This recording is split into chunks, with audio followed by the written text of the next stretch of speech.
किन्हीं हमारी शायद कदाचित ऐसा लगता है कि कोई श्रोता हैं, कोई देवी जी हैं, कोई बहन माता जी जो भी हों, उन्होंने प्रश्न किया है कि गुरुजी आप ये बताइए कि जो तुलसी की कंठी अथवा माला धारण करते हैं तो जो पहनना चाहें अथवा पहने हों तो क्या वे लहसुन प्याज छोड़ें अथवा लहसुन प्याज ग्रहण कर सकते हैं, जो लहसुन प्याज का भोजन जिनके घर में व्यवहार किया जाता है।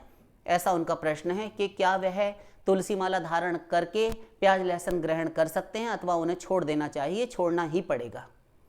तो देखिए, हमारे वैष्णवाचार्यों ने हमारे शास्त्रों में सभी जगह पर एक बात कही गई है, हम वही कहेंगे, अपना कुछ नहीं कहेंगे। और हमसे कृपया इस संदर्भ में बार बार प्रश्न मत किया कीजिए, हम आपसे करबद्ध होकर प्रार्थना करते हैं, क्योंकि ये प्याज लहसुन आप जो सोचते हैं कि ना हम इनसे पूछते हैं कि इनके प्रश्न के उत्तर जो ये देते हैं ये हमें बहुत अच्छा लगता है, हमारे मन की बात कह देते हैं। तो मन की बात हम आपकी नहीं कहते, हमें किसी ने खरीद नहीं लिया है कि हम किसी के मन की बात कहेंगे। जो बात शास्त्रीय होती है हम वो कह देते हैं, और जहाँ किया जा सकता है वहीं पर हम आंशिक छूट, आंशिक स्वतंत्रता देते हैं, ये ध्यान रखिएगा। हमने किसी को भी उच्छृंखलता करने की, मनमानी करने की, स्वतंत्र रहने की, अपनी इच्छा से स्वेच्छाचार करने की छूट नहीं कहीं पर भी दी किसी को। ये नहीं करना चाहिए। अशास्त्रीय कार्य हम कभी भी यहाँ बैठकर नहीं करने के लिए कहेंगे, और किसी को भी कहीं सड़क चलते भी हम कभी किसी को नहीं कहते। यही कारण है कि हमें फॉलो करने वाले बहुत कम लोग हैं, क्योंकि वे कहते हैं कि आप स्ट्रिक्ट बहुत हैं, बहुत ज़्यादा सख्त हैं, इतना हमसे नहीं होता। तो नहीं होता, वे कहीं अन्यत्र चले जाएं जहां उनके गुरुजी उनके मुख देखकर उनके हिसाब से आज्ञा दे सकें, क्योंकि उनके गुरुजी को उनसे स्वार्थ होगा तो उनके मन की बात वो कहेंगे। हमें किसी से कोई स्वार्थ नहीं है, आपकी जैसी इच्छा हो आप वो कर सकते हैं। करौ सोई जो तुम्हें सुहाई। हम शास्त्र से हटकर मानवता विरोधी, ईश्वर दृष्टि में अपराध, ईश्वर विरोधी, शास्त्र विरोधी, शास्त्र सिद्धांत से हटकर कोई भी बात नहीं बोलेंगे। ये हमारा व्रत है, नियम है। हम यहाँ पर इसलिए नहीं बैठेंगे कि किसी को जो कुछ भी स्वयं के दिमाग में आए, स्वयं की बुद्धि में आए वो बोलते फिरें और उसी को हम प्रमाणित कर दें कि ऐसा शास्त्रीय है। ऐसा नहीं, जो शास्त्रीय होगा वही बोलेंगे, वरना नहीं बोलेंगे। तो ये कुछ सत्संगी ऐसे भी होते हैं, कुछ लोग ऐसे भी होते हैं जो अपने शब्द ना हमारे मुंह में डालते हैं। पहले अपने शब्द हमारे मुंह में डलवाना चाहते हैं। वो ये सोचते हैं कि हम जो चाहते हैं वही ये बोल देंगे, एक बार तो हमें छूट मिल जाएगी, क्योंकि गुरु बोल देंगे इनको तो फिर हम अपनी जिम्मेदारियों से बरी हो जाएंगे और हमें दंड नहीं मिलेगा कि हम तो भगवान से यही कह देंगे, हमें तो गुरु जी ने कहा था, अमुक संत ने कहा था। इस धोखे में मत रहिएगा। फिर किन्हीं और बाबा जी के पास जाइए, हम ना बाबा जी हैं और ना हम गुरु पद पर बैठने योग्य हैं, हम घोर अत्यंत पापी पापात्मा हैं। हम स्वयं ही अपना उद्धार कर लें पहले, तब किसी दूसरे को उपदेश करें। तो हमसे आप ऐसी अपेक्षा मत रखिए।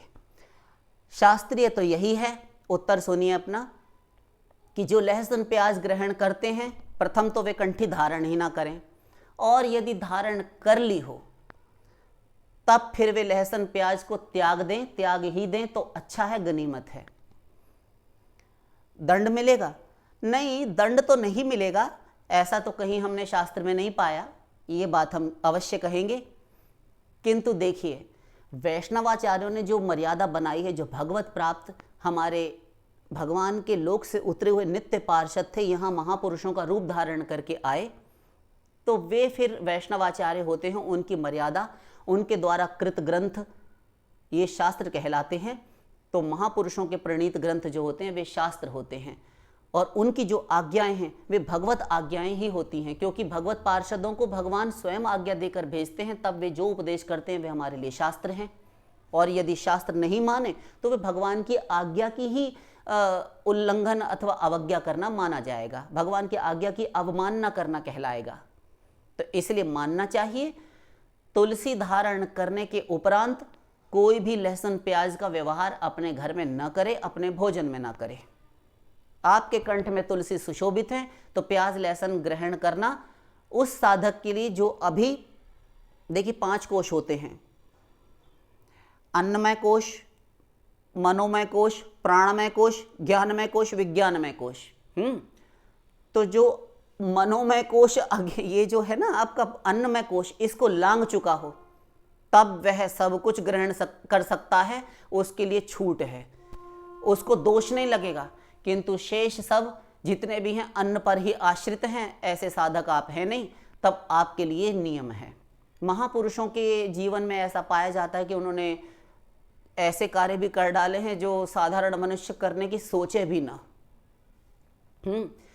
तो यहाँ डिटेल नहीं करेंगे, वो अभी अप्रासंगिक है, इसलिए उस विषय को नहीं उठाएंगे। तो लहसुन प्याज नहीं ग्रहण कर सकते तुलसी कंठी माला धारण करने के बाद, और यदि पहले से ही ग्रहण की हुई है, धारण की हुई है, तो वे त्याग दें। यदि अब तक लहसुन प्याज का व्यवहार कर रहे हैं तो क्षमा मांग लें और उसे त्याग दें, वही उचित है। इस विषय में अधिक कुछ कहना हमें नहीं लगता कि कुछ यहाँ युक्ति युक्त होगा। शेष फिर